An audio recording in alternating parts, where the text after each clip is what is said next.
À lui seul la gloire lui soit donnée, gloire lui soit rendue, gloire lui soit magnifiée. Alléluia. Merveilleux Seigneur. Nous ne cesserons jamais de le bénir. Nous ne cesserons jamais de le louer. Amen. Béni soit le nom de Dieu vivant. Amen. Aujourd'hui, nous allons faire la lecture de Romains 1 à 5. Je vais donner comme titre: Lève-toi, Jésus te soutient. Donc, comme titre: Lève-toi, Jésus te soutient. Alléluia. Amen. Anthony, il faut me faire la lecture à Romains 1 à 5. Je prends le micro de ta maman, là, pour mieux parler.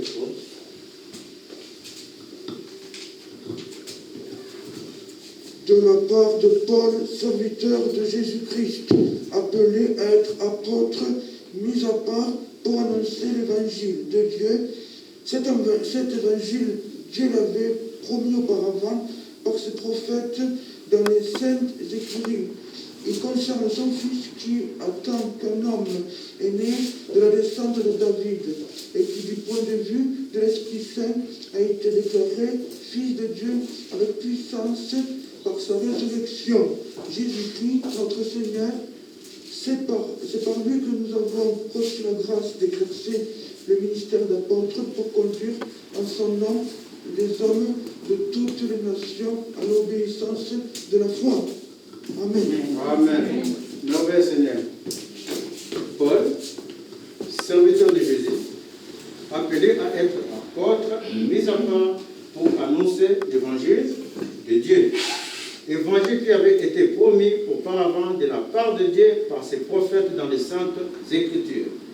Cet évangile que Paul annonçait, cet évangile que les apôtres et les prophètes ont annoncé, concerne son fils né de la postérité de David selon la chair.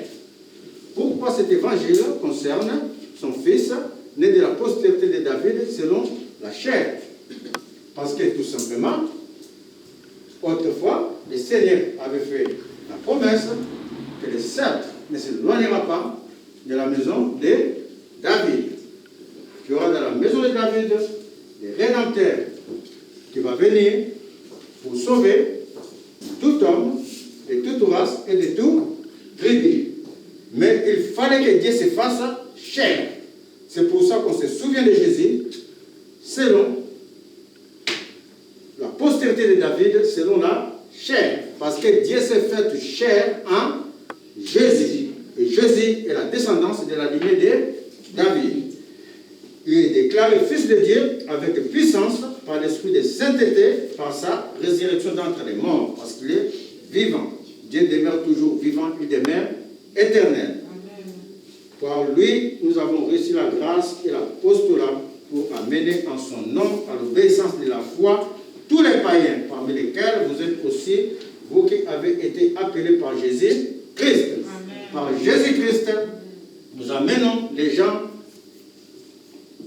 à obtenir la foi en Dieu, à s'attacher en Dieu, que par Jésus et Jésus seul. C'est la foi sauve. Seul quand tu tombes, quand tu restes assis par terre, Jésus te lève. Quelle que soit la situation que tu peux avoir dans la vie, quelquefois, depuis notre naissance, ou avant même notre naissance, il y a des gens qui sont nés déjà condamnés d'avance par les choses de famille, parce que nos parents ont fait, parce que les aïeux l'ont fait. Il y a même récemment, on a montré à la télé une femme qui a fait l'enfant, qui a abandonné l'enfant de 2 mois au foyer. L'enfant est condamné d'avance depuis sa naissance. Les parents qui abandonnent les enfants. Il y en a qui naissent et grandissent avec des remords, des souffrances intérieures qu'ils véhiculent depuis leur enfance, qui les a déstabilisés. Une souffrance qui les a déstabilisés, qui leur a enlevé même l'assurance d'être dans la vie. Tout ça là, c'est des condamnations qui sont d'avance, que Jésus est venu enlever. ça qu'on va basculer dans le livre des Jean 9 pour voir cette histoire de l'aveugle né. Il est né aveugle. Comme tu peux naître avec une souffrance que tu n'as pas demandé. Mais la souffrance est venue te trouver depuis ta naissance. Tu as des remords, tu as des souffrances intérieures que personne ne peut enlever. Quoi qu'il en soit, personne ne pourra l'enlever. Même quand quelqu'un te console un moment, mais 2 heures, 3 heures après, ça revient encore dans ta tête. Et il n'y a que le Seigneur qui peut enlever cela de nous. Alléluia. Amen. Voici Jésus sort du temple, dit la parole. Quand il sort du temple, il les regarde en sortant, parce qu'il avait un peu des trucs avec les pharisiens, des paroles fortes et tout. Donc, on voulait les lapider. Jésus, c'est ce qui va. Sort du temple. En sortant du temple avec les apôtres, il voit un aveugle né. Il est né aveugle devant les temples. Devant les temples, se mettaient des estropiés. Des gens qui n'avaient pas, que la situation, que la nature avait malmené, les gens qui venaient pour demander le monde et demander surtout la miséricorde de Dieu. Comme c'est paralytique que Pierre et Jean ont vu devant les temples. Voici Jésus, c'est dans ces circonstances, en sortant du temple, qu'il voit cet aveugle qui est né. Et ses apôtres demandent, Maître, pourquoi ce monsieur, il est aveugle? Qui a péché pour qu'il soit aveugle? Parce que dans la tête d'un homme, et même dans la nation judaïque, et même maintenant, dans l'église de Dieu, bien qu'on est des priants, quand quelqu'un a un malheur dans la maison de Dieu, on a tendance à dire que celui-là, il n'écoute pas, il ne marche pas droit devant le Seigneur. La personne est condamnée d'avance. C'est parce que tu as péché que la main de Dieu n'est pas avec toi. Est-ce qu'on ne le dit pas? C'est parce que tu as péché que la main de Dieu n'est pas avec toi. Oh Job, si le Seigneur t'a tout retiré, parce que tu n'es qu'un pécheur, dit les amis de Job. Qui a péché? Ses parents? Jésus dit non. Personne n'a péché. Cette maladie qu'il a depuis sa naissance, cette situation que tu as depuis ta naissance, qui affecte ton cœur, qui affecte ta vie, le Seigneur dit que cette situation n'a été générée, n'a été créée pour qu'une chose, pour la gloire de Dieu. Alléluia. Amen. Pourquoi pour la gloire de Dieu? Parce que quand les gens faisaient des pièges, quand les gens malmenaient les choses dans ta vie, quand même les parents abandonnaient les enfants, le Seigneur lui disait, moi le Seigneur j'abandonnerai pas mon enfant. Donc le Seigneur voyait tout ce que les gens manigançaient dans ta vie, et le Seigneur a dit, je vais me positionner. Je vais me positionner, car cette situation sera pour ma gloire. Alléluia. Ah, merveilleux Seigneur. Cette lecture, elle est tellement émouvante. Il faut lire Jean. C'est merveilleux. Il faut lire Jean, c'est merveilleux. Et voici Jésus. Il prit sa salive, il fait la boue, met sur les yeux de l'aveugle. Il dit, va à la piscine de Siloué, piscine de l'envoyé. Siloué, c'est l'envoyé, qui représentait le Seigneur lui-même. Ce bassin de Siloué était considéré par les Juifs comme un bassin saint, parce que ça sortait de ce Genèse, de ces fleuves qui sortaient dans le livre de Genèse 2, ces fleuves qui sortent du sanctuaire de Dieu. Et ça fait un côté opposé à l'Euphrate, et le Tigre et l'Euphrate. Et il y avait 4 branches de ces fleuves, ça sort du paradis du jardin de Dieu. Voici pourquoi ces bassins prennent de l'eau de ces fleuves qui sortent du paradis de Dieu est considéré par les Juifs comme saints. Mais c'est le bassin de l'envoyé. Va. Mais pourquoi Jésus a fait la boue? Je l'ai longuement expliqué autrefois. En titre de rappel, les Juifs déjà, et ils croyaient que par la salive était un remède. Jésus va utiliser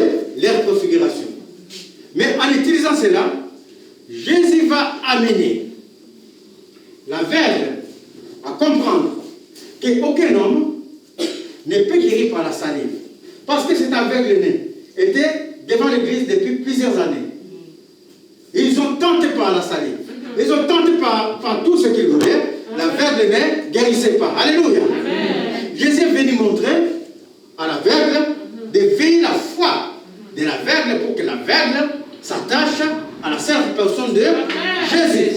Et Jésus va montrer la puissance de Dieu qui surpasse la puissance de l'homme. Parce qu'il y a des choses dans ta vie que personne ne peut enlever que le Seigneur. Ça nécessite que le surnaturel. Et le surnaturel, c'est Jésus lui-même. Alléluia. Car aujourd'hui, je suis en train de vous dire, oh merveilleux Seigneur, je suis en train de vous dire qu'on n'est pas encore à la fin de l'année. Je suis en train de vous dire que nous enjambons le mois de décembre. On n'est pas encore à la fin de 2020. Je suis en train de vous dire, ce que l'homme n'a pas pu enlever. Je suis en train de vous dire, ce qui nous a tourmenté tout le temps. Je suis en train de vous dire, les blessures antérieures. Je suis en train de vous dire, aujourd'hui, il va voir la gloire de Dieu. Merveilleux Seigneur. L'année n'est pas finie. Et Jésus fait l'amour. Mes chers amis, tout le monde resta dans les mois, l'émotion, la frayeur de comment le Seigneur agit. Et les gens disaient, c'est le Messie qui était aveugle. Les autres disaient non, c'est pas lui, c'est pas possible. Et lui-même disait, oui, c'est moi. Et les pharisiens ne comprenaient pas, parce qu'en plus c'était un jour de sabbat. Au sabbat, on ne peut rien faire. Mais en montrant la supériorité de la puissance de Dieu, Jésus a montré aussi une chose, mes chers amis.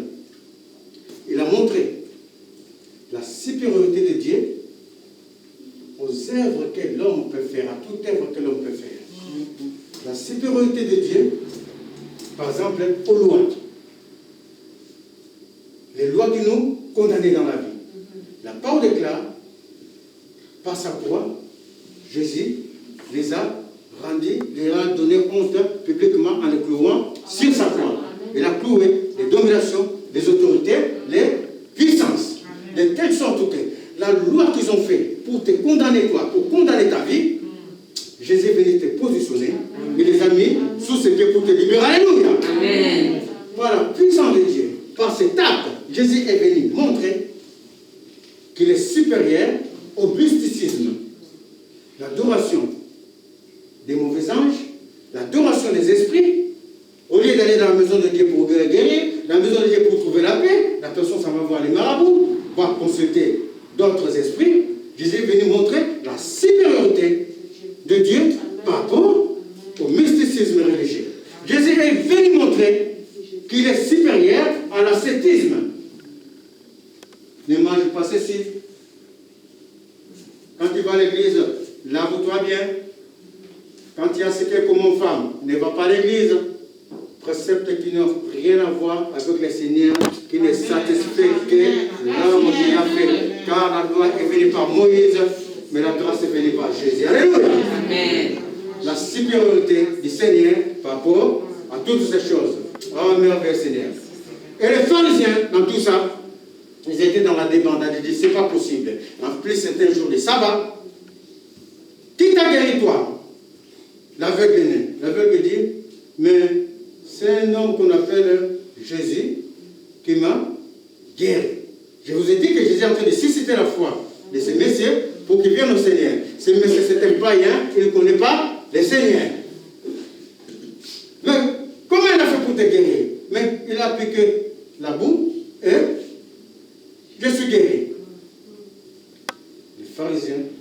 Mais dis-nous, qui est cet homme? Comment il a fait? Les messieurs disent, mais je vous l'ai dit plusieurs fois. L'homme qu'on appelle Jésus a mis la boue, a mis sur mes yeux et je suis guéri. Et comme c'était un jour de sabbat, ils sont en train de chercher, de tourner pour chercher un motif pour condamner Jésus. Mais Jésus est venu montrer qu'il est supérieur au sabbat. Je suis supérieur à tout ça là. Parce que le sabbat, c'est moi, dit le Seigneur. Le sabbat, c'est moi, dit Jésus. Et les pharisiens, ils vont trouver les paroles des messieurs. Parce pas trouvé la réponse. On va questionner ses parents. Est-ce bien celui-là votre fils? Oui, c'est notre fils. Comment il a été guéri? Et les parents de l'aveugle aîné, ils ont eu peur d'être exclus du synagogue. Quand ils étaient exclus du synagogue, surtout que c'était des gens simples, c'est-à-dire des gens pauvres, qui dépendaient d'autres personnes. L'exclusion, autrefois, ça se faisait en Israël dans ces temps-là, sur 3 points. On pouvait t'exclure pour une petite faute pendant une semaine, tu restes à la maison, tu ne viens pas voir les autres, tu ne viens pas à l'église. La deuxième forme d'exclusion qui commençait à monter un peu plus grave, c'était 1 mois. Pendant ces 1 mois, tu laissais pousser la barbe, tu te rasais la tête, tu mettais des vêtements de deuil et tu t'asseyais par terre. Pendant 1 mois, sans côtoyer les autres. La troisième forme d'exclusion, qui était plus grave, c'était l'expulsion définitive. Tu ne peux plus les côtoyer. Et étant quelqu'un qui dépend des autres, parce que quand il vient là pour demander le monde, quelquefois on lui donne 1 euro par ses pharisiens, par ses prêtres qui sont de l'église, ou alors des avantages sociaux, parce que tu es dans leur communauté. Donc, ils ont eu peur de tout cela, d'être exclus de la synagogue. Ils ont dit, c'est vrai que c'est notre fils, mais comment il a été guéri? On est laissé. Demandez-le lui-même, parce qu'il est adulte. Et ce sont laver les mains. Donc, on revient encore vers le monsieur. Dis-nous, qui t'a guéri et comment tu as été guéri? Il a dit, mais je vous l'ai dit plusieurs fois. Est-ce que désirez-vous devenir aussi ses disciples? Parce qu'il me posait cette question. Il dit, non. Pourquoi? C'est toi qui es non, pas encore. Est-ce que vous voulez devenir ses disciples aussi? Il dit, nous sommes disciples de Moïse. Or, Moïse était fidèle dans la maison de Dieu comme serviteur. Dieu est fidèle dans sa propre maison, et sa maison, c'est nous. Amen. Moïse ne peut pas être fidèle pour toi. Est-ce que vous comprenez? Moïse doit être fidèle pour le Seigneur, pour être agréable au Seigneur. Moi, je dois être fidèle pour être agréable au Seigneur, mais pas être agréable à tes yeux. Est-ce que vous comprenez? Amen. Si je cherche à être agréable à tes yeux, à être apprécié par toi, et à ne pas être apprécié par Dieu, ça veut dire que mon ministère est fini. Est-ce que vous comprenez? Ça veut dire que je suis en train de chercher ma gloire, et le ministère, il est fini. Je dois chercher à être agréable à Dieu, et Dieu, lui, va être fidèle dans sa communauté. Alléluia. Dans son église. Or, eux, ils sont fidèles à Moïse, pas au Seigneur. Et en plus, le Messie a dit encore une autre chose. Cet homme, il commence à progresser dans la connaissance du Seigneur, mais cet homme qui a pu me guérir là où personne ne pouvait, cet homme doit être certainement un prophète. Et les pharisiens disent, on ne le connaît pas. Moïse, on le connaît, mais on ne le connaît pas. Les messieurs disent, c'est étonnant que vous ne le connaissez pas. Parce que la parole nous apprend que quand tu n'es pas avec Dieu, tu ne peux pas faire ce genre de choses. Mais lui, parce qu'il a pu me guérir, c'est un homme de Dieu, c'est un prophète. Ah, les pharisiens disent, toi tu es né aveugle. C'est toi qui vas nous donner des leçons. Parce que l'homme a dit, parce que si tu es un pécheur, Dieu n'exauce pas les pécheurs. Si cet homme a pu me guérir, ça veut dire que c'est un homme de Dieu, c'est un prophète. Il a pu progresser dans la connaissance de Dieu. Dans les veilles que Jésus voulait. Et les pharisiens disent, mais toi tu es né aveugle, tu es né condamné. Et c'est toi qui vas me donner des leçons. Dites avec moi. Oh, je ne suis pas condamné. Je ne serai jamais condamné. Car mon Seigneur s'est positionné. Il s'est positionné pour moi.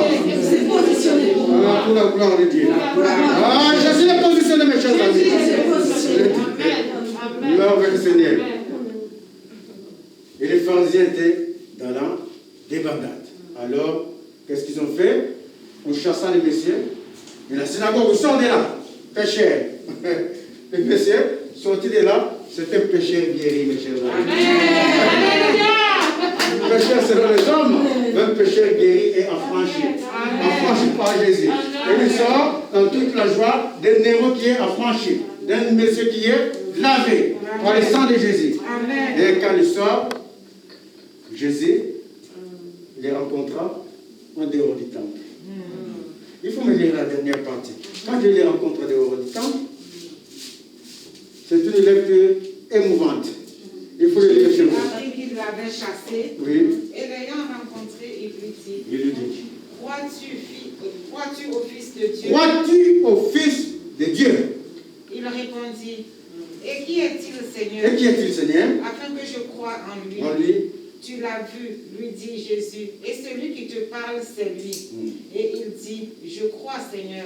Et il se prosterna devant lui. Et adore le Seigneur. Jésus dit, je suis venu dans C'est bon. Amen. Il faut me relire cette lecture du commencement à la fin. Amen. Pour que vous ayez tous les points qui étaient bien sortis, tous les points que je vous ai annoncés pour que vous compreniez la marche que ce Messie a fait pour venir au Seigneur. Parce que Jésus voulait éveiller quelque chose. Quand tu es dans ta situation, quand tout est malmené, quand tu n'as pas de solution, Jésus t'appelle à connaître une chose. Il éveille ta conscience pour que ta foi soit élevée. Et c'est ça qu'il a fait pour ce Messie. Donc il faut commencer la lecture pour que les gens comprennent mieux. Jésus vit en passant un homme aveugle de naissance. Ses disciples lui posèrent cette question.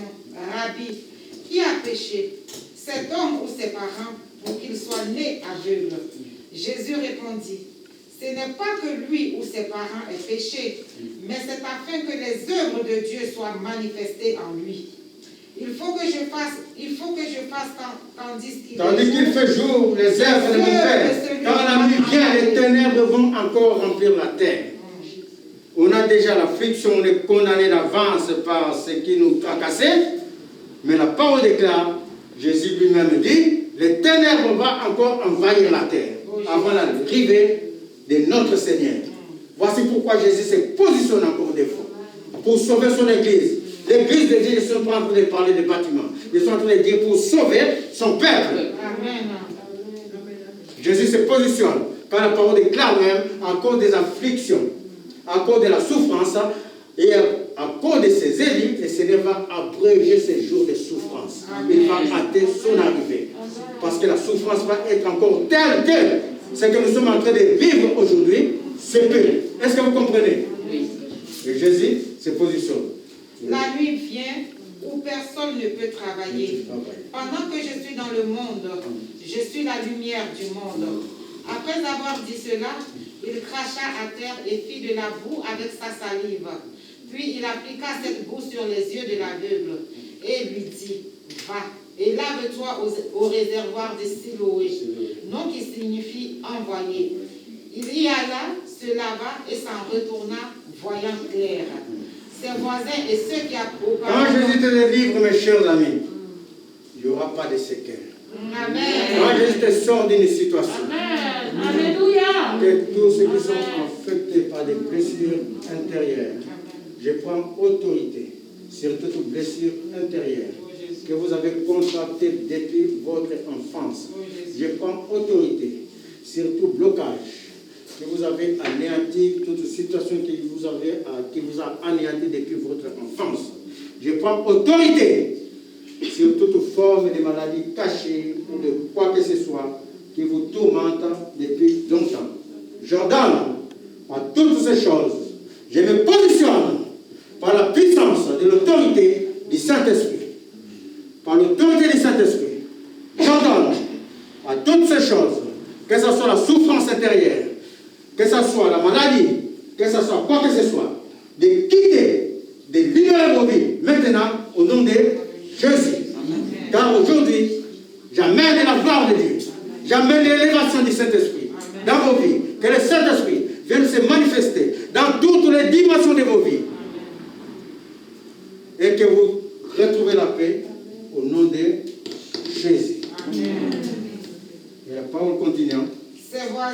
ceux qui auparavant l'avaient connu comme un mendiant disaient, n'est-ce pas celui qui se tenait assis et qui mendiait?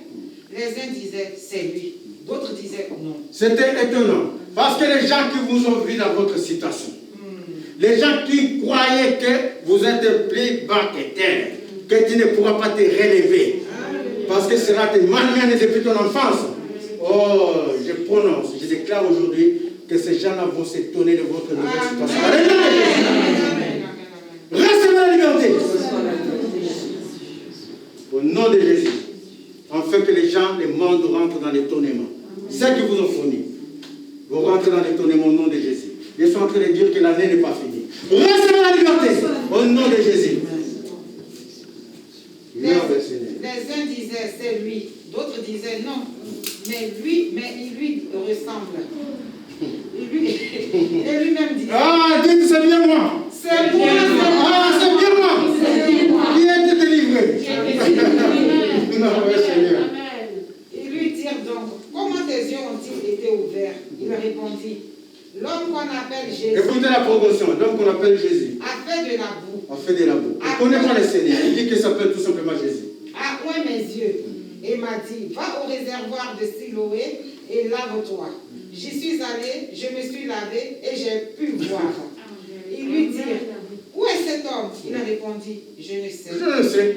Ils le menèrent vers les pharisiens. Or, c'était qu'un jour de sabbat que Jésus avait fait de la boue et lui avait ouvert les yeux. De nouveau, les pharisiens lui demandèrent comment il avait pu voir. Et il leur dit, il a appliqué de la boue sur mes yeux, je me suis lavé et je vois. Sur quoi, quelques-uns des pharisiens dirent, cet homme ne vient pas de Dieu car il n'observe pas le sabbat. D'autres dirent, comment un homme pécheur peut-il faire de tels miracles? Et il y eut division parmi eux. Ils dirent encore à l'aveugle, toi, que dis-tu de lui sur ce qu'il t'a ouvert les yeux? Il répondit, c'est un prophète. C'est un prophète. Regardez la profession. L'homme qu'on appelle Jésus, je ne connais pas, mais puisque vous dites qu'un pécheur ne peut pas le faire, et que, donc, en tout cas, c'est un prophète. C'est un prophète. Les Juifs ne crurent point qu'il avait été aveugle et qu'il avait pu voir jusqu'à ce Les gens vont s'étonner. Ils ne croiraient pas que c'est vous qui êtes dans cette situation. Je suis en train d'appeler à une nouvelle vie. Je suis en train d'appeler à la restauration dans vos vies. Je suis en train d'appeler à une nouvelle chose dans vos vies dans le nom de Jésus. Je suis en train de dire que ce que l'ennemi a voulu prendre, ce que l'ennemi a voulu fermer dans votre vie, je suis en train de dire que j'ouvre les chemins, que vous mangerez, que vous recevrez les bénédictions de l'arrière et de la nouvelle saison. Je les mets devant vous dans le nom de Jésus. Recevez la bénédiction de l'arrière et de la nouvelle saison. Vous serez reconnus comme c'est appartenant à Jésus.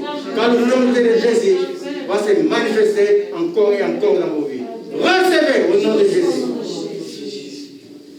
Les Juifs ne crurent point qu'il avait été aveugle et qu'il avait pu voir jusqu'à ce qu'ils aient fait venir ses parents. Et ils les interrogèrent, disant, est-ce là votre fils que vous dites être né aveugle? Comment donc voit-il maintenant? Ses parents répondirent, nous savons que c'est notre fils et qu'il est né aveugle. Mais comment il voit maintenant ou qui lui a ouvert les yeux? C'est ce que nous ne savons. Interrogez-le lui-même et il a de l'âge, il parlera de ce qui le concerne. Ses parents dirent cela parce qu'ils craignaient les Juifs, car les Juifs avaient déjà convenu que si quelqu'un reconnaissait Jésus pour le Christ, il serait exclu de la synagogue. C'est pourquoi... Pauvres incrédules dans la vie. Ils ne veulent pas que le Seigneur soit Seigneur. Ils ne veulent pas qu'on connaisse le Seigneur comme Seigneur. Ils prennent le Seigneur comme un homme ordinaire. Mais nous savons qu'il est né de la postérité de David selon la chair. Nous savons qu'il a été élevé, fils de Dieu, par l'esprit de sainteté qu'il a ressuscité d'entre les morts. Nous savons que le Seigneur lui-même qui s'est fait chair pour venir nous sauver. Oh, nous l'acceptons comme Seigneur. Merveilleux Seigneur, dites avec moi, je l'accepte comme Seigneur. Seigneur. C'est pourquoi ses parents dirent, Il a de l'âge, interrogez-le lui-même. Les pharisiens appelèrent une seconde fois l'homme qui avait été aveugle et ils lui dirent, donne gloire à Dieu. Nous savons que cet homme est un pécheur. Il répondit, s'il est un pécheur, je ne sais. Je sais une chose, c'est que j'étais aveugle et que maintenant je vois.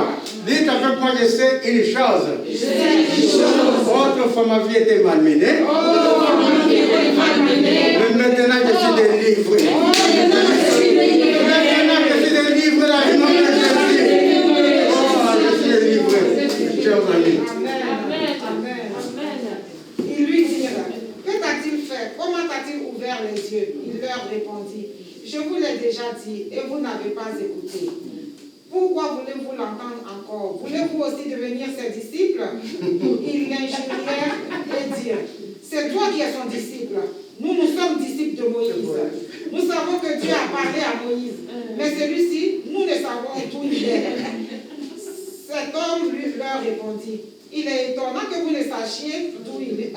Le Saint-Esprit lui a ouvert l'esprit. Quand le Saint-Esprit te délivre, ne reste pas timide dans ton coin. Oh non, non, il ne pouvait pas parler aux pharisiens.